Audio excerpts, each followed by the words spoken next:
Mendadak dilamar pria tampan. Part 22. Kehamilan tak diharapkan. Terus terang, aku tidak ingin mengucapkan kata-kata menyedihkan itu. Bagaimana mungkin aku menolak anugerah jika Allah telah menghendakinya? Mas Arfan pernah menyampaikan keinginan papa dan mama mertua agar kami segera memiliki momongan. Mereka mengaku tidak sabar untuk menimang cucu. Akan tetapi, melihat sikap Mas Arfan yang menurutku telah menyembunyikan kebohongan, rasa takut itu datang. Aku tidak dapat membayangkan akan berbadan dua saat ia memiliki hubungan dengan wanita lain. Aku tidak tahu harus bagaimana melanjutkan hidup dengan rumah tangga yang tidak sehat. Aku dihadapkan pada situasi dan pilihan sulit. Jika memang benar dirinya memiliki hubungan dengan Kak Citra, kenapa ia menitikkan air mata saat aku berkata tidak ingin hamil? Ia seolah-olah memberikan teka-teki yang sulit terpecahkan. Apa ia tulus mencintaiku? Atau hanya berpura-pura saja untuk menutupi pengkhianatannya? Aku pun mendorong pelan tubuhnya agar menghentikan aksinya. Ia tampak terkejut, lalu kembali mendekatkan wajahnya. Walaupun rasa cinta yang telah tumbuh dalam hati ini makin memudar karena ketidakjujurannya, tetapi aku tetap salah tingkah dan jantung berdegup kencang saat dirinya menatapku. Semoga ia tidak menyadari hal tersebut. Aku akan jelasin semuanya, tapi aku gak yakin kalau kamu gak marah dan sedih. Lagi dan lagi, ia membuatku berpikiran negatif. Apa yang ia sembunyikan dariku? Kenapa aku harus marah dan sedih? Kamu ingin jujur tentang pengkhianatanmu? Kamu takut aku marah dan sedih? Aku memukul pelan dadanya. Aku gak sehina itu, sayang. Aku gak pernah berpikir untuk melakukan itu. Jika aku memang ingin hidup bersama wanita lain, gak mungkin aku mencintaimu selama ini. Tujuan hidupku setelah mengenalmu hanya satu, menjadikanmu ratu di istana cintaku, dan aku berhasil mewujudkan harapan itu. Ia meraih tanganku, lalu mengusapkan ke pipinya. Terus, kenapa kamu yakin kalau aku pasti marah dan sedih jika kamu jelasin semuanya? Aku masih tetap tidak mengerti dengan arah pembicaraannya. Karena itu pasti terjadi, sayang. Jawabannya benar-benar membuatku kesal. Kamu jahat. Aku membencimu. Aku menjauhkan tanganku dari pipinya, lalu memalingkan wajah. Terima kasih atas cintamu selama ini.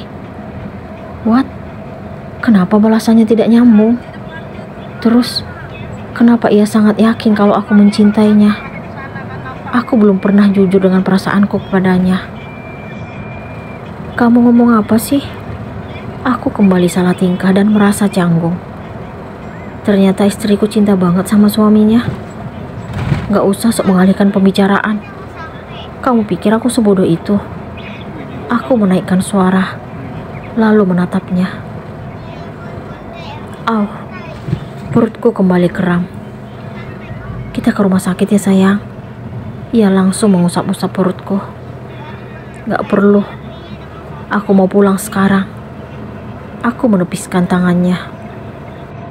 Ia kembali membuatku penasaran dan bertanya-tanya. Bagaimana mungkin ia bisa membaca pikiran dan isi hatiku? Apa mungkin dirinya yang terlalu yakin kalau aku mencintainya? Bisa saja ia menilai dari sikapku yang menganggapnya berkhianat. Mungkin ia menganggapku cemburu. Aku tidak yakin kalau dirinya telah mengetahui perasaanku yang sebenarnya. Selama ini, aku selalu mengaku belum berhasil membalas cintanya. Sungguh, aku sangat bingung. Apa mungkin ia sengaja mengalihkan topik pembicaraan agar aku tidak membahas tentang hubungannya dengan Kak Citra? Satu teka-teki belum berhasil aku pecahkan. Sekarang muncul pertanyaan baru. Aku tidak boleh terpengaruh dengan apa yang ia katakan.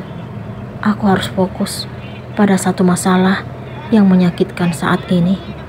Pertemuan dirinya secara diam-diam dengan Kak Citra. Aku harus mengetahui seperti apa hubungannya dengan wanita itu. 2 hari berlalu. Ternyata apa yang Mas Arfan inginkan dan orang tuanya akhirnya menjadi kenyataan. Dokter menyatakan aku hamil. Saat ini usia kandunganku memasuki 4 minggu. Mas Arfan serta papa dan mama mertua tampak sangat bahagia. Sedangkan aku takut membayangkan kehamilan ini. Aku tidak pernah menyangka secepat ini diberikan kepercayaan oleh Yang Maha Kuasa untuk menjadi seorang ibu. Saat hati dan pikiranku sedang tidak baik-baik saja, aku justru harus mengandung benih Mas Arfan. Padahal ia belum menceritakan apa yang terjadi beberapa hari yang lalu. Berdosakah aku jika merasa kesal dengan buah hati yang Allah titipkan di rahimku? Jika saja Mas Arfan tetap menjadi suami yang jujur dan tidak mendekati wanita lain, mungkin keadaannya akan berbeda. Aku tidak mungkin menolak menjadi seorang ibu walaupun belum wisuda. Anak papa lagi ngapain di dalam? Setelah pulang kerja, Mas Arfan menghampiriku yang sedang duduk santai di taman belakang. Ia pun mengelus-elus perutku, sementara aku tidak memberikan respon. Ternyata sesakit ini rasanya jika cinta dikhianati. Benar kata Devi. Akhirnya aku merasa menderita setelah mengetahui Mas Arfan menemui Kak Citra secara diam-diam. Padahal dulu sebelum rasa cinta itu tumbuh, aku dengan bangga mengatakan akan merelakannya meninggalkanku jika dirinya lebih mencintai wanita lain. Aku tidak sanggup menyimpan rahasia di depan Devi. Saat ia menelponku kemarin, aku pun mengaku telah jatuh cinta kepada Mas Arfan. Ia langsung mentertawakan aku, sebab mengaku heran karena akhirnya seorang Rena mampu melupakan Kak Dilan dan berpaling kepada Mas Arfan. Anak papa tadi makan apa? Mas Arfan kembali membuka suara. Aku makin kesal melihatnya. Apaan sih Mas? Gak usah lebay deh. Aku menjauhkan tangannya dari perutku. Kamu kenapa sayang? Kenapa kamu bilang aku lebay? Calon bayi, masih gumpalan darah aja, kamu ajak ngobrol. Lebih baik kamu mandi.